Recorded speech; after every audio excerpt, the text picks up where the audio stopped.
Hello दोस्तों, नमस्कार। मैं हूं अनिल कुमार। एक बार फिर से स्वागत करता हूं आप सभी का आपके अपने YouTube चैनल सुपर टारगेट में। दोस्तों, अनुपात समानुपात या रेशियो प्रपोर्शन से मैंने पार्ट 1, पार्ट 2 और पार्ट 3 के वीडियो आपको दे दिए हैं, जिसमें काफी अच्छी बातें मैंने आपको सिखाई है। दोस्तों, आज मैं रेशियो एंड प्रपोर्शन का पार्ट 4 का वीडियो आपके लिए लेकर आया हूं, जिसमें मैं आपको बताने वाला हूं कि अगर प्रश्न में अलग अलग अनुपात दिया रहे, जी हाँ दोस्तों, अगर प्रश्न में अलग अलग दो या दो से अधिक अनुपात दिया रहे और अगर आपको मिला के एक अनुपात पूछे तो उसे आप कैसे लगाएंगे। दोस्तों, बताना चाहूंगा, इस तरह के प्रश्नों को खंडित अनुपात कहा जाता है। खंडित अनुपात कहने का मतलब ये हुआ कि इस तरह के प्रश्नों में आपको खंड खंड करके अलग अलग करके कम से कम 2 या अधिक से अधिक 4 या 5 या 6 तक अनुपात दिए जा सकते हैं और आपको इन्हें मिलाकर एक बड़ा सा रेशियो पूछा जाएगा। तो इस तरह के प्रश्नों को हम खंडित अनुपात कहते हैं। तो इस तरह के प्रश्नों को आप चुटकियों में या फिर सेकेंडों में कैसे लगाएंगे, वही आज हम आपको बताएंगे। तो दोस्तों, आज का वीडियो काफी इंटरेस्टिंग होने वाला है, काफी नॉलेजफुल होने वाला है। इसके लिए प्लीज वीडियो छोड़कर कहीं जाइएगा नहीं, वीडियो को लास्ट तक देखिएगा, वीडियो को अंत तक देखिएगा। और अगर आप हमारे चैनल पर नए हैं तो वीडियो को लाइक करके चैनल को सब्सक्राइब कर दीजिए तथा बेल आइकॉन को भी दबा दीजिए, नहीं तो आने वाले वीडियो का नोटिफिकेशन नहीं मिल पाएगा। आइए कुछ नया सीखते हैं।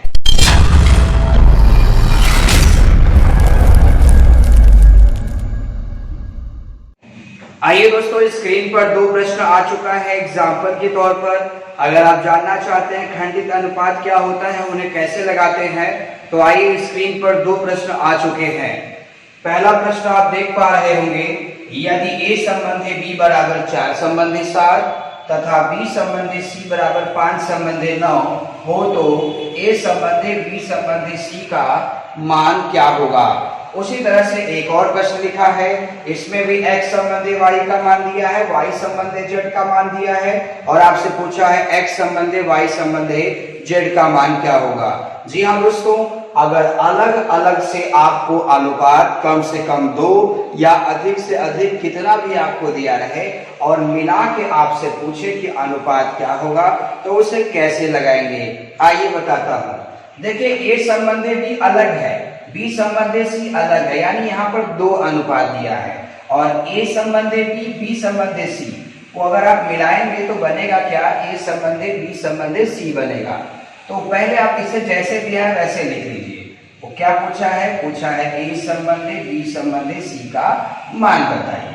तो a संबंधी b का मान लिखिए 4 संबंधी 7, फिर b संबंधी c का मान लिखिए, कितना है, b संबंधी c का मान 5 संबंधी 9 है, तो b संबंधी c का मान 5 संबंधी 9 लिख लिया। ऐसे आप लिख लेंगे।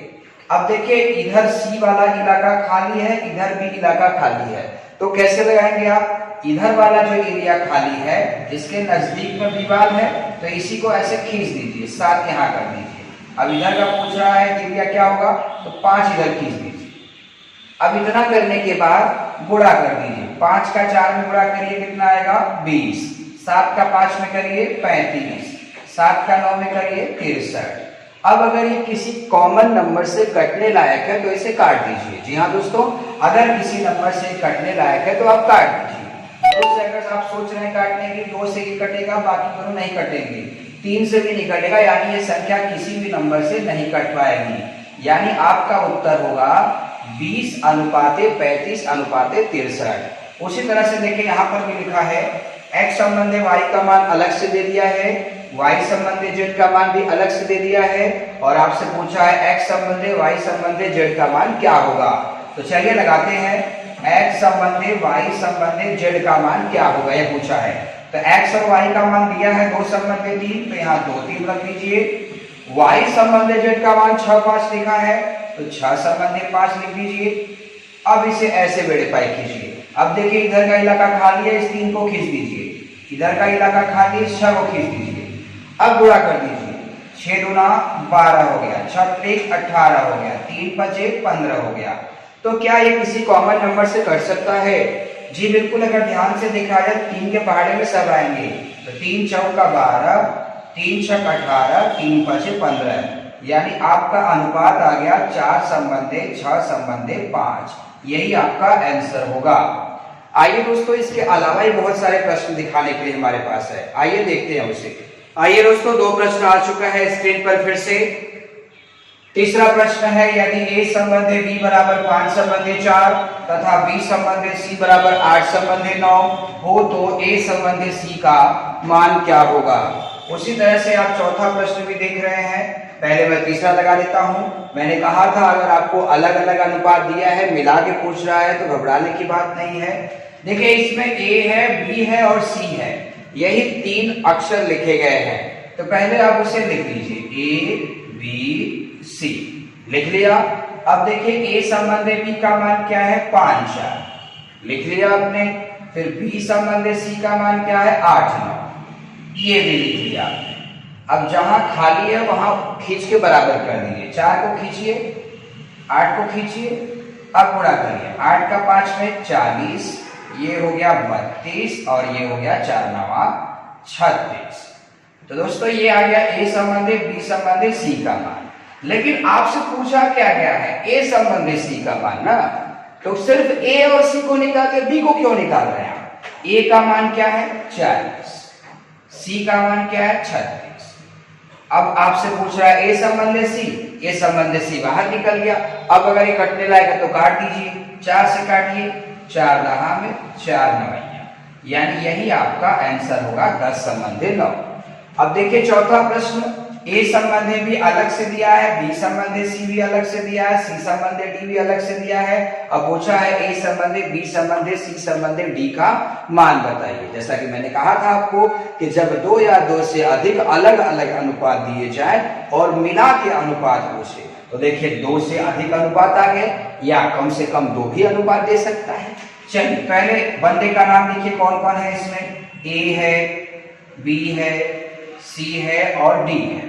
a b का मान क्या है, 2 1, b c का मान कितना है, 3 4, c d का मान कितना है, 6 5। अब इतना लिखने के बाद अब देखिए जहां जहां खाली है उसके सीध पे जो नंबर लिखे गए उसी को खींच दीजिए। अब देखिए ये वाला स्थान खाली है तो इसके सीध में कौन है, 1 है, तो 1 को खींचिए। अब देखिए इसके सीध में 3 खाली है, 3 को खींचिए। इसके सीध में देखिए 6 है, 6 को खींच दीजिए। अब इसका गुणा कर दीजिए, 2 3 6 6 के 36, 3 1 कम 3 6 18, 1 चौका 4 6 24। अब 1 चौका 4 बचे 20। अब अगर ये दोस्त कटने लायक है तो इसे काट के छोटा कर दीजिए। तो क्या ये कट सकता है, बिल्कुल 2 से कट सकता है। 2 काटेगा 18 बार में, 2 काटेगा 9 बार में, 2 काटेगा 12 बार में, 2 काटेगा 10 बार में, यानी आपका उत्तर आ गया 18:9:12:10। यही आपका आंसर होगा। आइए कुछ और प्रश्न दिखाता हूं मैं आपको। आइए दोस्तों, सीखने के लिए 2 एग्जाम्पल फिर से स्क्रीन पर आ चुके हैं, वीडियो के साथ बने रहिए आप। आइए देखते हैं। प्रश्न है, यदि a संबंधी b संबंधी c बराबर 2 संबंधी 3 संबंधी 5 तथा c संबंधी d संबंधी e बराबर 4 संबंधी 1 संबंधी 7 हो तो a अनुपात b अनुपात c अनुपात d अनुपात e का मान बताइए। बात वही है, बस खाली थोड़ा सा अनुपात जो है बड़ा दे दिया है, घबराने की बात नहीं है। जब अलग अलग अनुपात दिया रहे अब मिला के अनुपात पूछे तो इसी को तो कहते हैं खंडित अनुपात। लगाएंगे कैसे, देखिए अगर ध्यान से आप देखें तो इसमें बंदे कौन है, इसमें a b c d e 5 बंदे हैं। पांचों का नाम लिख लो, देखो लिख रहा हूं मैं, a b c d e लिख लिया। अब देखिए a संबंधी b संबंधी c का मान दिया है 2 3 5, तो लिख लो 2 3 5 लिख लिया। अब c d e का मान दिया है 4 1 7, तो c का मान 4, d का मान 1, e का मान 7। अब ऐसे नीचे मेरे भाई खींच दीजिए, जिसके सीध में खाली है उसी नंबर को खींच दीजिए। देखिए 5 के सीध में खाली है, 5 को खींच दीजिए। 4 के सीध में खाली है, 4 खींचिए। बस अब करना क्या है, गुणा कर दीजिए। नहीं गुणा कर रहा हूं मैं, 2 चौका 8 हो गया, 3 चौका 12 हो गया, 5 चौका 20, 5 इकाई 5, 5 सत्ते 35। क्या ये सारे के सारे नंबर किसी से कटने लायक है? कोई कॉमन नंबर आपके पास है जो इन पांचों बंदों को काट दे? ध्यान से देखिए, 8 है, 12 है, 20 है, 5 है, 37 है। नहीं कर सकता बाबू, क्योंकि इसमें 37 आ गया। 37 अभाज्य नंबर है, और जिस भीड़ में अभाज्य चला जाता है उसमें कितने भाज्य भी हों, कोई उसमें आगे नहीं आया काटने के लिए। आप सोच लीजिए, 8, 12, 20 को तो 4 काट सकता है, लेकिन क्या 37 को 4 काट सकता है? क्या 5 को 4 काट सकता है? यानी यही आपका आंसर होगा। 8 संबंधे, 12 संबंधे, 20 संबंधे, 5 संबंधे 37। उसी कड़ी में अगला प्रश्न में लिखा है, देखिए ए बी सी डी का मान दिया है, डी ई एफ का मान दिया है, और पूछा है, देखिए पूछा किस तरह से है, बी संबंध बी अनुपाते ए अनुपाते डी अनुपाते सी अनुपाते ई अनुपाते एफ का मान पूछा है। घबराने की बात नहीं, गिने चुने 6 ही लोग हैं ना, 6 का नाम पहले लिख लीजिए आप। देखिए लिख रहा हूं, A B C D E F. अब देखिए ए बी सी डी का मान दिया है 2 3 1 5, तो 2 3 1 5 लिख लिया। अब डी ई एफ का मान दिया है 3 5 4, तो यहां लिख लो 3 5 4। अब ऐसे खींचिए, जिसके सीध में खाली है उसे खींच दीजिए, 5 को खींचिए यहां पर। 3 के सीध में खाली है, 3 को खींच दीजिए। अब गुणा कर लीजिए आपस में। देखिए 2 3 6 हो गया, 3 3 का 9 हो गया, 3 1 कम 3 हो गया, 5 3 15 हो गया, 5 5 25, 5 4 20। क्या ये सब नंबर किसी नंबर से कट सकते हैं? बिल्कुल आप देख पा रहे होंगे, आप वीडियो से जुड़े हुए हैं, आप देखिए कोई नंबर नहीं काट पाएगा इसको, क्योंकि इसमें सम है, विषम है और कुछ अभाज्य भी है, इसके लिए इसे कोई नहीं काट सकता। अब ये जो आपका आंसर आया है नीचे, ये ए अनुपाते बी अनुपाते सी अनुपाते डी अनुपाते ई अनुपाते एफ का मान आया है, जबकि उस क्रम में पूछा नहीं। कोई बात नहीं, जिस क्रम में पूछा है उसी क्रम में लिख देता हूं मैं। सबसे पहले बी चाहिए इसको, तो बी का नंबर कितना है? 9। फिर उसके बाद ए चाहिए, तो ए का नंबर कितना है? 6। फिर उसके बाद डी लॉग चाहिए, तो डी लॉग का नंबर कितना है? 15। फिर उसके बाद सी चाहिए, तो सी का नंबर कितना है? 3। फिर उसके बाद ई चाहिए, तो ई का नंबर कितना है? 25। फिर उसके बाद लास्ट में एफ चाहिए, तो क्या है? 20। यानी जिस तरह से पूछा है उस तरह से आंसर आएगा। 9 अनुपाते 6 अनुपाते 15 अनुपाते 3 अनुपाते 25 अनुपाते 20।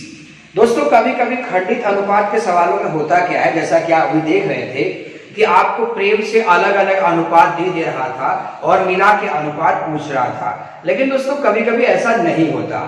खंडित अनुपात का ही सवाल होता है, मिला के अनुपात बनाना होता है, लेकिन जो अलग अलग से प्रेम से अनुपात आपको अब तक मिल रहा था वो नहीं मिलता है। तो फिर कैसे लगाएंगे? तो सबसे पहले आपको वो अलग अलग से अनुपात खुद क्रिएट करना होगा। अगर आपने वो अलग अलग अनुपात क्रिएट कर लिए तो मिला के ऐसे ही बना देंगे उसे आप। आइए मैं वो प्रश्न भी दिखाता हूं, लेकिन वीडियो के साथ बने रहिएगा, कहीं जाइएगा नहीं, बहुत ही इंटरेस्टिंग होने वाला है आज का टॉपिक। आइए दोस्तों एक और प्रश्न आ चुका है स्क्रीन पर।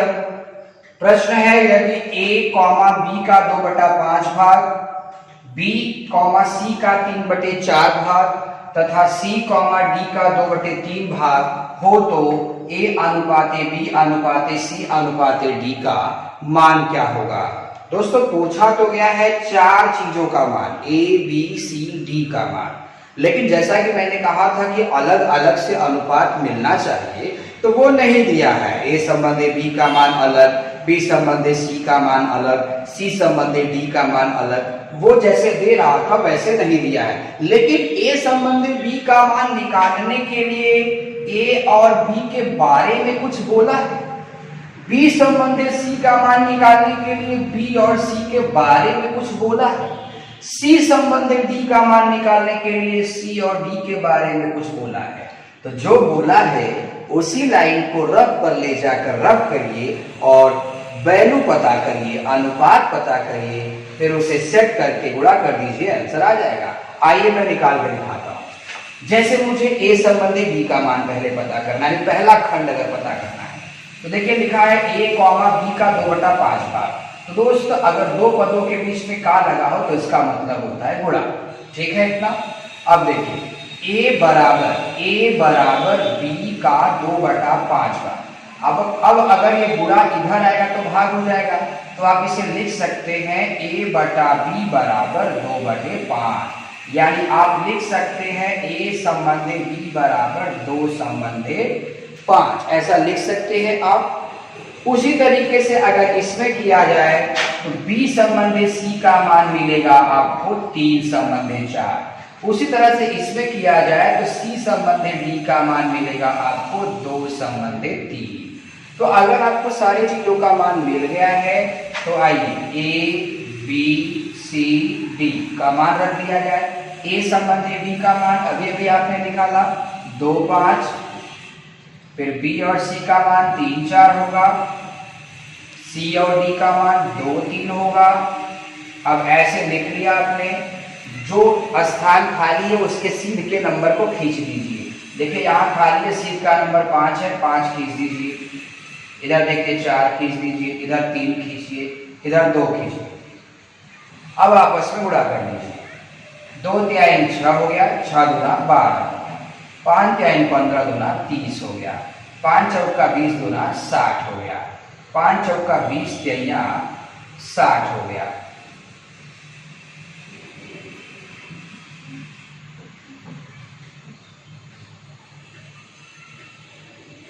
पांच चौका 20 गुना 40 हो गया, 5 चौका 20 तिहाइया 60 हो गया। तो क्या ये नंबर किसी से कट सकता है? अगर आप ध्यान से देखें, अगर आप 2 से काटें तो 2 6, 2 15, 2 20, 2 30। अब ये नंबर किसी से नहीं कट सकता। अगर आप 2 से काटना चाहेंगे तो 2 से 6 कटेगा, 20 कटेगा, 30 कटेगा, लेकिन 15 नहीं कटेगा। 3 से काटना चाहेंगे तो 3 से देखिए 30 कट जाएगा, 15 कट जाएगा, 6 कट जाएगा, लेकिन 20 नहीं कटेगा। यानी आपके प्रश्न का उत्तर होगा 6:15:20:30। आइए मैं ऐसे ही और भी रोचक प्रश्न आपको दिखाता हूँ। स्क्रीन पर फिर से 2 सवालें आ चुकी हैं। प्रश्न है, यदि a का आधा, b का 1/3 तथा c का 1/4 भाग आपस में बराबर हो तो a संबंधी b संबंधी c का मान ज्ञात कीजिए। आइए पहले जो कह रहा है उसे समझा जाए। अब देखिए कह रहा है 1 का आधा, का मतलब होता है गुणा, आधा का मतलब 1/2, यानी आप इसे लिख सकते हो a/2। बिल्कुल। b का मतलब गुणा, 1/3 मतलब 1/3, तो आप इसे लिख सकते हैं b/3। फिर c का 1/4 का मतलब गुणा, 1/4 मतलब 1/4, तो c का 1/4 गुणा करेंगे तो c/4 हो जाएगा। आपस में बराबर हो, यानी a का आधा, b का तिहाई और c का चौथाई अगर आपस में बराबर हो तो a अनुपाते b अनुपाते c का मान बताइए। जैसा कि मैंने शुरू में ही कह दिया था कि अगर अलग अलग अनुपात दिया है तब तो आप प्रेम से लिख के गुणा कर दीजिए, आंसर आ जाएगा। और अगर अलग अलग अनुपात नहीं दिया है तो आप अनुपात बनाइए। अब जैसा कि देखिए a संबंधी b संबंधी c का मान पूछ रहा है आपसे, तो हमें a संबंधी b अलग से प्राप्त होना चाहिए, b संबंधी c अलग से प्राप्त होना चाहिए, तभी हम उसे मिला के a b c का मान निकालेंगे। लेकिन ऐसा नहीं है हमारे पास। देखिए इस सिचुएशन में है, तो मैंने आपको पार्ट 2 के वीडियो में एक बात बताई थी, ये पार्ट 4 का वीडियो आप पढ़ रहे हैं। अगर आप उसे नहीं देखें तो प्लेलिस्ट में जाकर देख सकते हैं।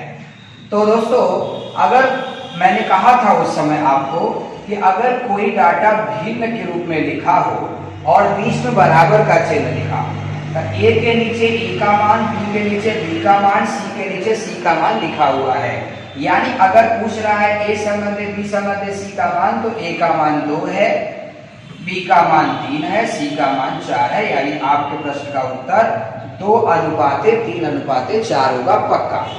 अगर आपको भरोसा नहीं है मेरी बात पे तो मैं आपको अलग अलग निकाल के दिखा देता हूँ। आइए देखिए, सबसे पहले a संबंधी b का मान निकालिए, तो a और b को आप घेर लीजिए। 3 का गुणा a में करिए, 2 का गुणा b में करिए, तो क्या आएगा 3a बराबर 2b आएगा। ठीक, तो a पक्षांतर करिए, b इधर आ जाएगा, बराबर 2/3। यानी a संबंधी b का मान कितना आ गया, 2 संबंधी 3 आ गया। उसी तरीके से b और c को घेरिए आप, 4 का b में गुणा करिए, कितना आ जाएगा 4 बी आ जाएगा, 3 का सी में गुणा करिए 3c आ जाएगा। अब पक्षांतर करिए b बटा c बराबर 3/4, यानी 3 संबंधी 4 एक अलग से अनुपात आ गया, यानी a संबंधी b का मान भी आ गया, 3 संबंधी 4 का भी मान आ गया। अब देखिए, अब a b c, a b का मान कितना है 2 3, b c का मान कितना है 3 4। अब ऐसे रख के गुणा करिए, इधर खींचिए 3 को इधर खींच दीजिए, 3 दूना 6 हो गया, 3 त्रिका 9, 3 चौका 12। अगर ये कर सकता है तो काटिए, 3 दूना 6, 3 त्रिका 9, 3 चौका 12। देखिए आया वही आंसर, यही मैं लाके बता रहा था आपको ना। तो दोस्तों सीधा सीधा आप दिमाग में बैठा लीजिए कि अगर 2 या 3 भिन्नों के बीच में बराबर का चिन्ह आ गया है तो x y z या a b c d का मान वही होगा। a का आधा भाग था तो a बटा 2 लिखा था, b का 1/3 था तो b बटा 3 लिखा था, c का चौथाई तो c/4 लिखा था। ऐसे ही मैंने बराबर नहीं लगा दिया है, बोला है आपस में बराबर है। तो अगर इस सिचुएशन में सवाल है तो a के नीचे a की वैल्यू है, b के नीचे b की वैल्यू है, c के नीचे c की वैल्यू है, यानी अनुपात होगा 2:3:4। आपको अलग अलग से ए बी और बी सी का मान निकालने की कोई जरूरत नहीं है दोस्तों। आइए उसी तरीके से एक प्रश्न लिखा है, यदि 2a बराबर 3b बराबर 4c हो तो a अनुपाती b अनुपाती c का मान बताइए। अब आपके दिमाग में चल रहा होगा कि सर ने तो कहा था बराबर का चिन्ह लगा होगा तो बस वही लिख लेना। कुछ बच्चे इसका आंसर 2:3:4 मार देंगे। नहीं, रुकिए, ऐसा कब करना है जब बटा में दिया रहेगा तब, जब भिन्न में दिया रहेगा तब। ये भिन्न में नहीं दिया है तो इसमें ऐसे नहीं कर सकते आप। इसके लिए आप a और b का रेशियो अलग बनाइए, a और b का रेशियो बनाइए। a यहाँ लिखा है, b इधर आएगा तो बटा b हो जाएगा, बराबर राइट साइड में 3 लिखा है, लेफ्ट से 2 आएगा तो बटा 2 हो जाएगा, यानी 3:2 आ गया a संबंधी b का मान। वैसे ही b और c को देखिए, b लिखा है उधर से c बुला लीजिए, राइट साइड में 4 लिखा है, लेफ्ट से 3 बुला लीजिए, यानी 4 संबंधी 3 आ गया b संबंधी c का मान। तो अब रखिए a b c, a b का मान कितना है 3 2, b c का मान कितना है 4 3, 4 को इधर खींचिए, 2 को उधर। अब गुणा करिए, 3 चौका 12, 2 चौका 8, 2 तिहाई 6। अगर ये कटने लायक है तो काट दीजिए, 2 छंग 12, 2 चौका 8, 2 तिहाई 6, यानी आपका उत्तर आ गया 6:4:3। यही आपका आंसर होगा। ध्यान दीजिएगा, अगर बटा में रहेगा बराबर लगा रहेगा तो कैसे लगाएंगे, बटा में न देकर बराबर लगा रहे तो कैसे लगाएंगे, दोनों चीज को आप कंफर्म कर लीजिए। इसके लिए स्क्रीन पर दोनों सवाल एक साथ में दिया हूं। मैं एक बात और बता देता हूं आपको कि जिस तरह से मैंने इसे लगाया है आप चाहें तो और जल्दी से लगा सकते हैं। कैसे, आइए वो भी दिखा देता हूं मैं आपको। अगर आपको ये तरीका पसंद नहीं आया है तो आप अगर इस सिचुएशन में सवाल मिलेगा तो आपको करना क्या है, बस 2 3 4 का लसा ले लेना है, 2 3 4 का एलसीएम ले लेना है। मतलब ऐसा नंबर सोचिए जिसको 2 भी काट दे, 3 भी काट दे, 4 भी काट दे, तो दिमाग में आ गया 12 एक ऐसा नंबर है जिसे तीनों लोग काट सकते हैं। तो अब 2 से काटिए कब बार में कटेगा 6 बार में, 3 से काटिए कब बार में कटेगा 4 बार में, 4 से काटिए कब बार में कटेगा 3 बार में। बस यही आंसर है। जी हाँ, आपको भरोसा नहीं हो रहा, यही आंसर है। ये तरीका भी ध्यान में रखिएगा।